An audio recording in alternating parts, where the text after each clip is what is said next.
Ba'zilar so'rashadi, da'vat qilishlik farzmi va mustahabmi yoki qaysi biri g'olibroq deyiladi. Da'vat qilishlikda ikkalasini ham o'rni bor. Ya'ni da'vat qilishlik ba'zi toifa uchun va umum uchun farz bo'lgani yoki xosatan shaxslar uchun farz bo'lgan qismlarga bo'linadi.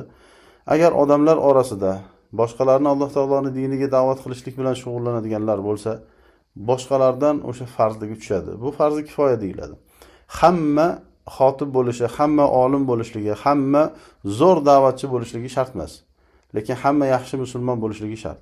Da'vatda bir guruh o'sha mas'uliyatni bo'yniga olsa va Alloh buyurgan vazifani qilsa, qolganlardan tushadi.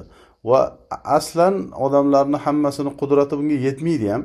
Odamlar hammasi bir saviya jihatidan, ilmni hosil qilishlik jihatidan, unga sabr qilishlik jihatidan, bu yo'lda keladigan bir ozorlarni ko'tarishlik jihatdan bir xil emas.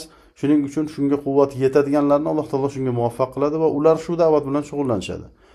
Lekin hamma o'sha da'vatdan o'zini qudrati miqdorichasini qabul qilib, eng oz miqdorini bo'lsa ham Alloh taologa isbot qilishligi shart.